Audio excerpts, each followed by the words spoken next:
খালা প্রায়ই আমার ঘরে আসতেন, তবে একদিন বিশেষ এক কারণে আমি নিজেই খালার ঘরের দিকে গেলাম। খালু তখন বাইরে ছিলেন, কিন্তু খালার ঘর থেকে অদ্ভুত কিছু শব্দ আসছিল, যা আমাকে বেশ অবাক করল। আমি আস্তে করে খালার ঘরের দরজার ফাঁক দিয়ে তাকালাম এবং যা দেখলাম তাতে অবাক হয়ে গেলাম। আমার খালা তখন মোবাইল ফোনে মনোযোগ দিয়ে কিছু করছিলেন। তার মুখে একটু অন্যরকম হাসি ফুটে উঠেছিল। সেই মুহূর্তে আমি কিছুটা অস্বস্তি অনুভব করলাম, কারণ তিনি এমন ধরনের পোশাক পরেছিলেন যা সাধারণত আমি তাকে পরতে দেখি না। এই পরিস্থিতি দেখে আমার মনে প্রশ্ন জাগল, তিনি ফোনে আসলে কি নিয়ে ব্যস্ত ছিলেন? আমার থেকে খালা খুব বেশি বড় ছিলেন না। হয়তো এজন্যই আমি তার অনুভূতিগুলো কিছুটা বুঝতে পেরেছিলাম।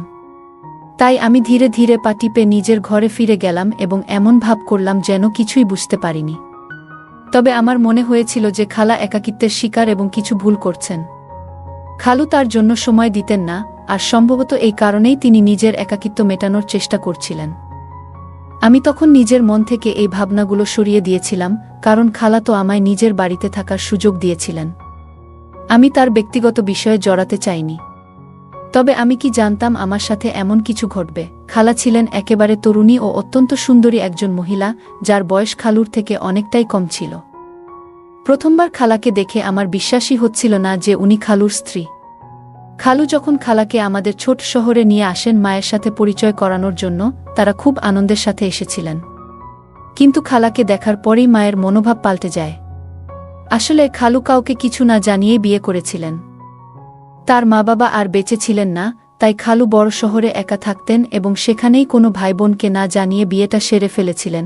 যখন খালু খালাকে নিয়ে আমাদের বাড়িতে এলেন এবং মাকে জানালেন যে তিনি তার স্ত্রী, মা অবাক হয়ে গেলেন। খালু বললেন যে খালা দূরের আত্মীয়ের মেয়ে, কিন্তু মা স্পষ্টভাবে বলে দিলেন, এমন পরিবারে বিয়ে করলেন কেন যারা এমন কাজ করেছেন? মায়ের মতে খালার মতো কাউকে বিয়ে করার আগে খালুর 100 বার ভাবা উচিত ছিল।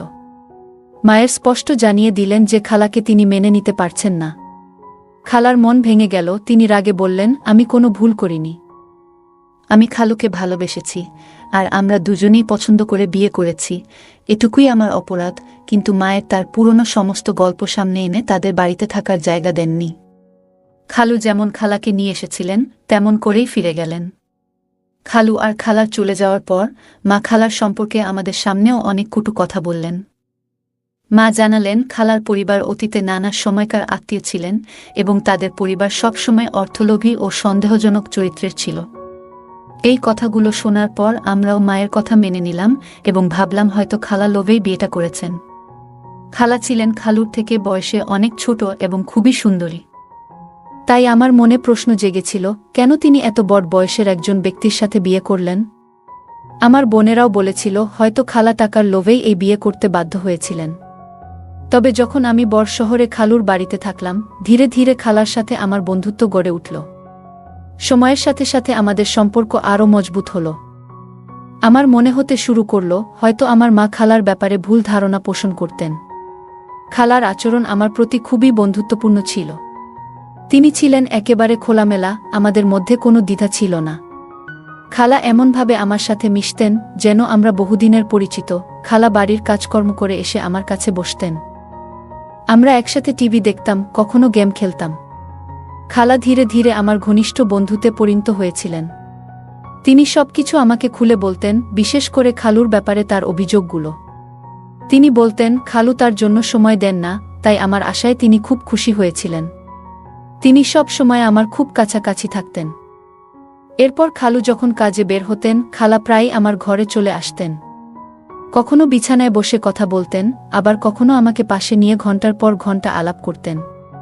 খালার মনে হয়তো অনেক কথা জমেছিল, আর তাকে শোনার মতো কেউ ছিল না, তাই তিনি আমাকে পেয়ে মন খুলে বলতেন।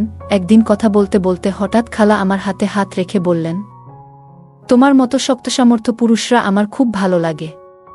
তোমার খালু তো একেবারে আলাদা। অনেকবার বলেছি জিমে যাওয়ার জন্য, কিন্তু তিনি শুনতেই চান না। মানুষ বয়স বাড়ানো থামাতে পারে না, কিন্তু নিজের শরীর তো ঠিক রাখতে পারে।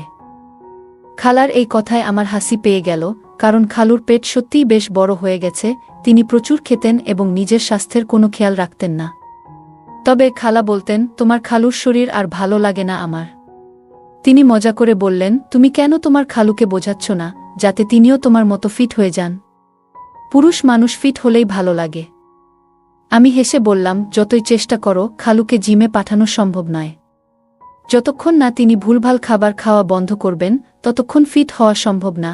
খালা একবার আমার দিকে গভীর দৃষ্টিতে তাকালেন, তারপর একটু দীর্ঘশ্বাস ফেলে কিছু না বলে রুম থেকে বেরিয়ে গেলেন। আমি মনে মনে ভাবলাম, সুযোগ পেলে খালুকে বলবো যে তাকে নিজের স্বাস্থ্য নিয়ে চিন্তা করা খুব জরুরি। কিন্তু খালু বাড়িতেই থাকতেন না। তিনি সকালে কাজে বেরিয়ে যেতেন এবং রাতে 10টার দিকে ফিরে এসে ক্লান্ত হয়ে ঘুমিয়ে পড়তেন। খালা সারাদিন একাই থাকতেন। তাই যখন আমি কলেজ থেকে ফিরতাম, তিনি প্রায়ই আমার ঘরে এসে সময় কাটাতেন। ধীরে ধীরে আমাদের মধ্যে এতটাই স্বাভাবিক সম্পর্ক তৈরি হলো যে তিনি দরজায় না নক করেই রুমে ঢুকে পড়তেন। এক দুপুরে কলেজ থেকে ফিরে আমি পোশাক পাল্টাচ্ছিলাম। শার্ট খুলে বিছানা রেখেছিলাম এবং নতুন শার্ট নিতে আলমারি খুললাম। তখনই খালা হঠাৎ ঘরে ঢুকে পড়লেন। তিনি আমার দিকে তাকালেন এবং খালা কিছুক্ষণ ধরে আমার দিকে চুপচাপ তাকিয়েছিলেন। আমি অবাক হয়ে বললাম, খালা, কিছু বলবেন? তিনি মৃদু হেসে আমার দিকে কয়েক পা এগিয়ে এলেন এবং কাছে এসে বললেন, রাহুল, তোমার সাহায্য দরকার। তার কথা শুনে আমি বিস্মিত হয়ে জিজ্ঞেস করলাম, জি খালা, কি করতে হবে? খালা আমার কাঁধে হাত রেখে বললেন, যা বলবো সেটা মন দিয়ে করতে হবে। তার কথায় কিছুটা অস্বস্তি বোধ করলেও আমি বললাম, জি খালা, বলুন কি করতে হবে। তিনি কানে কানে আমাকে কিছু বললেন, যা শুনে আমি হতবাক হয়ে গেলাম। আমার নাম রাহুল। আমি এক ছোট শহর থেকে বড় শহরে পড়াশোনা করতে এসেছিলাম, যাতে নিজেকে যোগ্য করে তুলতে পারি এবং পরিবারকে সাহায্য করতে পারি। এই শহরে আমার খালু থাকতেন, তবে খালার কারণে আমি তাদের বাড়িতে না থেকে হোস্টেলে থাকার সিদ্ধান্ত নিয়েছিলাম। আসলে আমার বড় খালা ছিলেন খুব অদ্ভুত প্রকৃতির। পরিবারের কারো সাথেই তার সম্পর্ক ভালো ছিল না। সবার সাথে ঝগড়া করে যোগাযোগ বন্ধ করে দিয়েছিলেন। কিন্তু আমি যখন পড়াশোনার জন্য বড় শহরে এলাম, খালা আমাকে দেখে বললেন, তুমি হোস্টেলে থাকার কি দরকার? আমাদের বাড়িতে এসো, আমাদের সাথে থাকো। খালার এই প্রস্তাবে আমি অবাক হয়ে গেলাম, কারণ তার তো আমার মায়ের সাথেও সম্পর্ক ভালো ছিল না। খালু এই প্রস্তাবে অবাক হলেন, কারণ তিনিও খালার স্বভাব ভালোভাবেই জানতেন। এ কারণেই তিনি নিজে থেকে আমাকে কখনো তাদের বাড়িতে আসার আমন্ত্রণ দেননি। খালার কথা শুনে আমি কিছুটা দ্বিধায় পড়লাম, কিন্তু শেষে বললাম যে আমি হোস্টেলেই ঠিক আছি। তবে খালা নিজের সহজ সরলতা দেখিয়ে বললেন, আমি এতটাই খারাপ নই যতটা তোমরা মনে করেছ। তোমার মা খালা আমাকে অনেক কিছু বলেন, আমিও কখনো কখনো পাল্টা কিছু বলে দিই, কিন্তু এর মানে এই নয় যে আমি সম্পর্কের মর্ম বুঝি না। এটা তোমার খালুর বাড়ি, আর খালুর বাড়ি থাকতে তুমি কেন হোস্টেলে থাকবে? এতে ভালো দেখাবে না।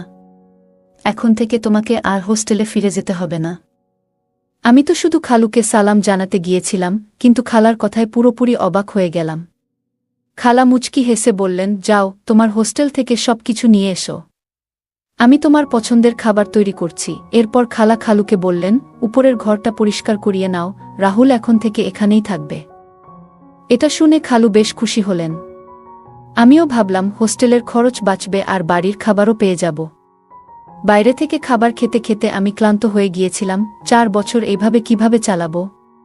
তাই বেশি কিছু না ভেবে তাড়াতাড়ি রাজি হয়ে গেলাম এবং হোস্টেল থেকে নিজের জিনিসপত্র নিয়ে আসতে রওনা হলাম। জিনিসপত্র নিয়ে এসে মাকে ফোন করে জানালাম যে খালা আমাকে তাদের বাড়িতে থাকতে বলেছেন এবং আমি হোস্টেল থেকে খালুর বাড়িতে চলে যাচ্ছি। এটা শুনে মা বেশ অবাক হলেন। এই মহিলার সম্পর্কে কিছু তো ভালো ভাবনা মাথায় এলো। আমি আমার মায়ের কাছে বললাম, মা, খালা এত খারাপ নয় যতটা সবাই মনে করে। আমার কথা শুনে মা বললেন, থাক থাক, বেশি খালার পক্ষপাতিত্ব করিস না। আমি তোর খালাকে ভালোভাবেই জানি। ও আমার ভাইয়ের উপার্জিত টাকায় নিজের জীবন সাজিয়েছে। ওর আর ওর পরিবার কেমন সেটা সবাই জানে, শুধু তোর খালুই দেখেন না। মায়ের কথা শুনে আমি ফোনটা রেখে দিলাম এবং মনে মনে ভাবলাম, মহিলাদের মধ্যে এই ধরনের সমস্যা কখনো শেষ হয় না। একজন মহিলা আরেকজন মহিলাকে কখনো ভালো চোখে দেখে না। এরপর আমি নিজের জিনিসপত্র গুছিয়ে নিলাম। আমি খালার বাড়িতে পৌঁছালাম, কিন্তু জানতাম না যে আমার খালা আমাকে বাড়িতে ডাকার পিছনে আসল উদ্দেশ্য কী ছিল। আমি আমার জিনিসপত্র গুছিয়ে হোস্টেল থেকে খালার বাড়িতে এলাম। খালা আমার পছন্দের খাবার রেঁধে রেখেছিলেন। সেই রাতে আমি, খালা আর খালু অনেকক্ষণ ধরে আড্ডা দিলাম। খালু তার স্ত্রী তানিয়র প্রশংসায় পঞ্চমুখ ছিলেন, আর আমি দেখে খুশি হলাম যে তারা একে অপরের সঙ্গে বেশ সুখী। পরের দিন খালু অফিসে চলে গেলেন, আর আমার কলেজও বন্ধ ছিল। আমি সকাল 10টার দিকে ঘুম থেকে উঠে রুম থেকে বের হলাম। দেখলাম খালা ঘরের কাজ করছেন, হাতের ঝাড়ু দিয়ে ঘর পরিষ্কার করছেন। খালাকে এমন মনোযোগ দিয়ে আগে কখনো দেখিনি। তিনি বেশ সুন্দরী ছিলেন, পরিশ্রমে তার কপালে ঘাম জমে গিয়েছিল। আমাকে দেখে তিনি বললেন, তুমি নাশতা করবে? তোমার জন্য কিছু বানিয়ে দিই? আমি বললাম, না খালা, আপনার কষ্ট করার দরকার নেই। তিনি কাজ ফেলে আমার কাছে এসে বললেন, তুমি কি তোমার মায়ের মতো আমাকে পর ভাবো? আমি বললাম, না, এমন কিছু না। এরপর তিনি আমার হাত ধরলেন এবং আমাকে সোফায় বসিয়ে বললেন, আমার সম্পর্কে অনেকেই ভুল ধারণা পোষণ করে, কিন্তু আমি এতটা খারাপ নই। আমি আর তোমার খালু। হ্যাঁ, আমি নিজের পছন্দে বিয়ে করেছি। কিন্তু এর মানে এই নয় যে আমি সংসার করতে জানি না। তোমার মা বারবার আমাকে বলতেন যে আমি সংসারী মহিলা নই, কিন্তু এর মানে কি সত্যিই তা? আমি এটা সহ্য করতে পারিনি, তাই রাগের বশে আমি তাকে কিছু কথা শুনিয়ে দিয়েছিলাম, তুমি এসব কথায় মন খারাপ করো না। আমি চেয়েছিলাম সম্পর্কটা স্বাভাবিক হোক। তাই তাদের বাড়িতে থাকার সময় আমি সিদ্ধান্ত নিয়েছিলাম সবকিছু ভুলে যেতে। আমি খালাকে বুঝিয়ে বললাম যে মনের কোনো পুরনো কষ্ট আমি আর মনে রাখতে চাই না, আর মায়ের কথায় প্রভাবিত হয়ে কোনো পুরনো ঝগড়া মনে রাখার কোনো ইচ্ছা আমার নেই। খালা এটা শুনে খুব খুশি হলেন। তারপর খালা বললেন, চলো দুজন মিলে কিছু নাশতা বানাই। আমিও এখনো কিছু খাইনি। খালা তখনও মাথায় ওড়না নেননি, বরং আমাকে নিয়ে রান্নাঘরে চলে গেলেন। তিনি আমার সামনেই সব সময় খোলা মেলাই থাকতেন। এতে তিনি কিছু মনে করেন না, কারণ শহরের মেয়েরা খোলা মেলা থাকতেই বেশি পছন্দ করে। তিনি কাজ করতে করতে আমাকে কিছু কিছু নির্দেশ দিচ্ছিলেন, আমিও তার সাথে সাহায্য করছিলাম। কিছুক্ষণ পর আমরা একসাথে বসে নাশতা করছিলাম। খালার সহজ সরল এবং আপনভাব আমাকে ভালো লাগছিল। হোস্টেলের জীবনের চেয়ে এখানে থাকা অনেক বেশি আরামদায়ক মনে হচ্ছিল, কিন্তু ধীরে ধীরে আমি বুঝতে পারলাম খালা খুবই একাকী। খালু সারাদিন অফিসে থাকেন, আর খালা ঘরের কাজকর্ম শেষ করে চুপচাপ বসে থাকেন। অনেক সময় আমি খালাকে চোখের পানি ফেলতে দেখেছি। অনেকবার জিজ্ঞেস করার পর তিনি বললেন যে তিনি নিজেকে খুব একা মনে করেন। খালুর সাথে পছন্দ করে বিয়ে করলেও এখন তিনি মনে করেন খালুর ভালোবাসা আর আগের মতো নেই। তিনি তার নিজের পরিবারকেও খুব মিস করেন। আমি খালাকে বোঝানোর চেষ্টা করলাম যে খালু এখনও তাকে অনেক ভালোবাসেন। এরপর থেকে আমি খালার সাথে আরও বেশি সময় কাটাতে লাগলাম। ধীরে ধীরে আমাদের সম্পর্কটা আরও সহজ হয়ে গেল। খালা প্রায়ই আমার রুমে এসে বসে থাকতেন, আমার সাথে সময় কাটাতেন, আর আমি তাতেই খুশি হতাম। কিন্তু একদিন খালা আমার বিছানায় শুয়ে পড়লেন। খালা প্রায়ই নিজের নাইট ড্রেসে আমার সামনে চলে আসতেন এবং এতে তার কোনো অস্বস্তি হতো না। বরং তিনি আমার পাশে বসে সিনেমা চালিয়ে দিতেন। মাঝে মাঝে তিনি আমাকে জিজ্ঞেস করতেন, তোমার জীবনে কি কোনো মেয়ে আছে? থাকলে বলো, আমি তোমার বিয়ে করিয়ে দেব। আবার কখনো বলতেন, আমি নিজেই তোমার জন্য একটা মেয়ে খুঁজে দেব। একদিন খালা আমাকে বললেন, তুমি অনেক যুবক এবং শক্তিশালী, আর এমন পুরুষই আমার ভালো লাগে। তিনি প্রায় প্রতিদিন আমাকে দুধের গ্লাস এনে দিতেন এবং বলতেন, এভাবেই থাকো সবসময়। কিছুদিন পর আমি লক্ষ্য করলাম খালা তার মোবাইলে বেশিরভাগ সময় ব্যস্ত থাকেন। অনেক সময় চুপচাপ নিজের ঘরে চলে যেতেন, আর তখন তার ঘর থেকে অদ্ভুত শব্দ আসত। যদিও আমি কখনো খালার বিষয়ে সন্দেহ করিনি, কিন্তু যখন সেমিস্টার শেষে আমার ছুটি হলো, আমি ঠিক করেছিলাম যে বাড়ি ফিরে যাব। কিন্তু খালা আমাকে যেতে দিলেন না, বরং জোর করে আমাকে থেকে যেতে বললেন, তুমি চলে গেলে আমি একা হয়ে যাব, তাই তুমি যেও না। আমি খালার কথা রাখতে থেকে গেলাম। সারাদিন আমরা বাইরে ঘুরতাম, আর খালা আমার খুব কাছাকাছি থেকে আমার সঙ্গে ছবি তুলতেন। তিনি বলতেন, তোমার খালু এসব নিয়ে কোনো আগ্রহই রাখেন না। খালা আমাকে নিয়ে প্রায় সব শপিং মলে ঘুরতে যেতেন, আর আমরা যখন ক্লান্ত হয়ে বাড়ি ফিরতাম তখন তিনি আমার রুমেই চলে আসতেন। এখন এতটাই অভ্যস্ত হয়ে গিয়েছিলাম যে এতে আর কোনো অস্বস্তি লাগত না। তবে যখনই আমি আমার মায়ের সাথে ফোনে কথা বলতাম, মা বলতেন, খালার থেকে একটু দূরে থাকো। তিনি তেমন ভালো মহিলা নন, কিন্তু এখন আর আমি মায়ের কাছে এসব কথা বলতাম না। আমার মনে হতো মা আসলে খালার প্রতি হিংসার কারণেই এসব বলছেন, কারণ খালুর তো ভালো চাকরি ছিল। বিয়ের আগে খালু তার ভাইবোনদের জন্য অনেক খরচ করতেন, কিন্তু বিয়ের পর খালার জন্যই সবকিছু করেছিলেন। হয়তো এই কারণেই আমার মা খালাকে পছন্দ করতেন না।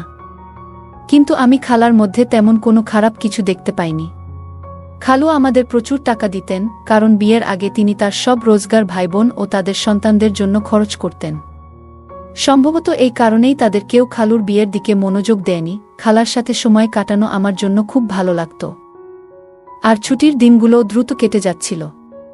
আমার মা আমাকে বারবার ডাকছিলেন, কিন্তু আমি আর ফিরে যাইনি। আমি বলেছিলাম আমি এখানে বন্ধুদের সঙ্গে আছি। কলেজ পুনরায় শুরু হওয়ার পর একদিন আমি ক্লাস থেকে ফিরে এসে আমার ইউনিফর্মের শার্ট খুলে বিছানা রাখলাম এবং অন্য জামা খুঁজছিলাম। সেই সময় খালা হঠাৎ ঘরে প্রবেশ করলেন। আমাকে শার্ট ছাড়া দেখে তিনি হাসি দিয়ে বললেন, তুমি জামাগুলো তো ছড়িয়ে ছিটিয়ে রাখছ কেন? তারপর তিনি নিজের ওড়না ঠিক করতে করতে বললেন, তাড়াতাড়ি করো, একটু সাহায্য দরকার, শার্টটা ঠিক করে দাও। আমি অবাক হয়ে বললাম, কি হয়েছে খালা? খালা বললেন, আর কিছু নয়, আমার জামার চেইনটা আটকে গেছে, একটু সাহায্য করবে? আমি খালার কথা মতো চেইনটা ঠিক করতে এগিয়ে গেলাম। হঠাৎ খালা পিছনে ঘুরে আমাকে কাছে টেনে নিলেন।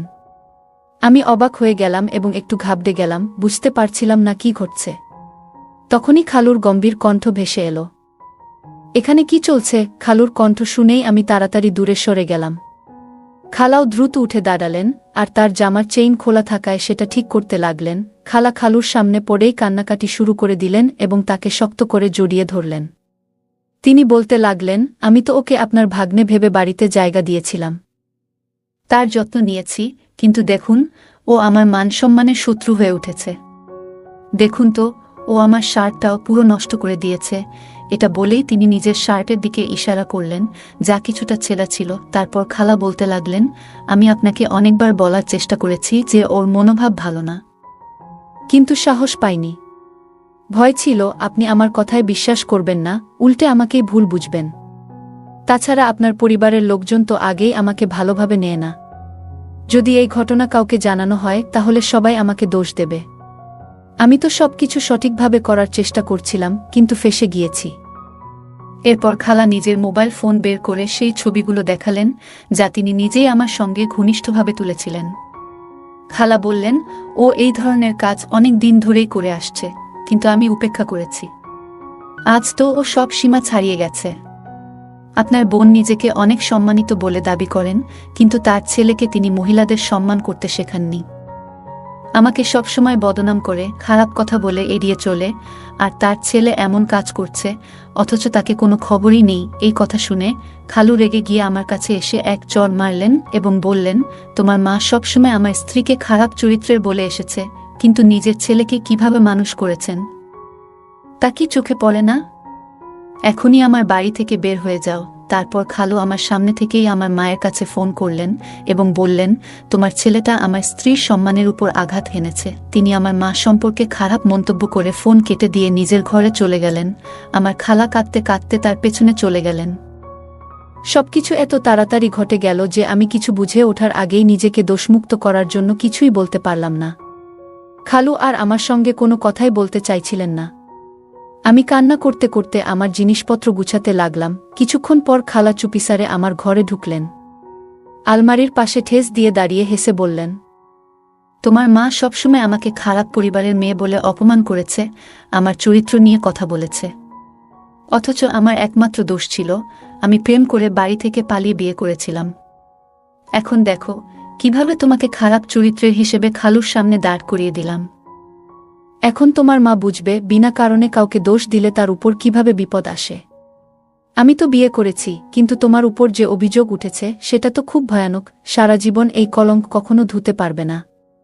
তোমার মামা এখন তোমার সমস্ত আত্মীয়দের ফোন করে তোমার কাজকর্মের কথা বলছেন। এবার কিভাবে পরিবারের মধ্যে মুখ দেখাবে? আর তোমার মা কিভাবে সবাইকে জবাব দেবেন সেটা আমি দেখতে চাই। এ কথা বলে খালা হেসে ঘর থেকে বেরিয়ে গেলেন, আর আমি যেন মাটির নিচে তলিয়ে গেলাম।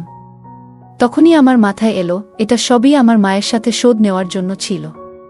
তারা ভালোর মুখোশ পরেছিলেন, কিন্তু ভিতরে ভিতরে প্রতিশোধের আগুন পুষেছিলেন। তবে কোথাও আমার এবং আমার মায়েরও ভুল ছিল। কেন আমি আমার যুবতী খালার কাছাকাছি গিয়েছিলাম? কেন আমি তাকে এমন সুযোগ দিয়েছিলাম? যদি আমার মা তার চরিত্র নিয়ে প্রশ্ন না তুলতেন, বারবার তাকে অপমান না করতেন, হয়তো তিনি এ ধরনের কাজ করতেন না। আমি আমার জিনিসপত্র গুছিয়ে নিলাম, চুপচাপ খালুর বাড়ি ছেড়ে বেরিয়ে গেলাম। মা আমাকে আবার ডেকে পাঠিয়েছিলেন। বাড়ি ফিরে যাওয়ার পর মা আমাকে খুব তিরস্কার করলেন। আমি মাকে পুরো ঘটনা খুলে বললাম, কিন্তু তিনি বললেন, তোমার কথায় কেউ বিশ্বাস করবে না, কারণ তোমার খালু সবাইকে বলছেন যে তিনি নিজে তোমাকে সব দেখেছেন। কেউ বিশ্বাস করবে না যে তুমি কিছুই করনি। আমি মাকে বললাম, তুমি কখনো বিশ্বাস করতে চাইলে না যে খালা খারাপ নন। বরং তুমি নিজেই তাকে খারাপ বলেছিলে, যদিও তিনি তোমার সাথে কখনো কোনো অন্যায় করেননি। তুমি তাকে ভালোভাবে চিনতেও না, শুধু কিছু কথা শুনেছিলে অন্যদের কাছ থেকে, আর সেই শোনা কথার উপর ভিত্তি করেই তুমি খালাকে কটু কথা শুনিয়ে যেতে। কিন্তু কিভাবে জানো যা তুমি শুনেছ সেটা সত্যি ছিল নাকি মিথ্যে? যেমন আমার উপর আনা অভিযোগ, আমি মাকে বললাম সম্পর্কগুলোর মাঝে বিষ ঢেলে দিয়েছিলে তুমি, আর তার মূল্য আমাকেই দিতে হলো। আমি খালাকে দোষী মনে করি না, বরং তুমি দোষী। আমি কখনো খালার মধ্যে লোভ বা খারাপ কিছু দেখিনি, এমনকি খালুর সাথেও তার কোনো খারাপ আচরণ চোখে পড়েনি। তবে তোমাদের কথাবার্তার কারণে হয়তো তিনি একটু কঠোর ছিলেন খালুর প্রতি। আমার কথা শুনে মা চুপ করে গেলেন। গল্পটি আমাদের শেখায় যে পারিবারিক সম্পর্কের মধ্যে যোগাযোগ ও বোঝাপড়া কতটা গুরুত্বপূর্ণ। গল্পের গুরুত্ব আমাদের জীবনে অত্যন্ত গভীর ও বহুমুখী। এটি শুধু বিনোদনের উৎস নয়, বরং শিক্ষা, অভিজ্ঞতা বিনিময় এবং সমাজে ইতিবাচক পরিবর্তন আনার একটি শক্তিশালী মাধ্যম। প্রতিটি গল্প আমাদের নতুন দৃষ্টিভঙ্গি, শিক্ষা এবং অভিজ্ঞতার সঙ্গে পরিচয় করিয়ে দেয়, যা আমাদের জীবনকে নতুন আলোতে দেখতে সাহায্য করে। এভাবে গল্প আমাদের সমাজ, সংস্কৃতি এবং ব্যক্তিগত বিকাশের একটি অবিচ্ছেদ্য অংশ হয়ে ওঠে। তাই আমাদের উচিত গল্প বলার ও শোনার এই শিল্পকে কেবল রক্ষা করা নয়, বরং সেটিকে আরও বিকশিত করা। এর মাধ্যমে আমরা আমাদের চিন্তা প্রসারিত করতে পারব, অনুভূতিকে আরও গভীর করতে পারব এবং পারস্পরিক সংহতির বন্ধনকে শক্তিশালী করতে পারব। বন্ধুরা, যদি এই গল্পটি ভালো লেগে থাকে তাহলে দয়া করে ভিডিওটি লাইক করুন এবং আমাদের চ্যানেলটি সাবস্ক্রাইব করুন। পাশে থাকা বেল আইকনটি প্রেস করুন, যাতে করে আমরা যখনই নতুন ভিডিও আপলোড করি তার নোটিফিকেশন সবার আগে আপনার কাছে পৌঁছে যায়। ধন্যবাদ, দেখা হবে আমাদের পরবর্তী ভিডিওতে।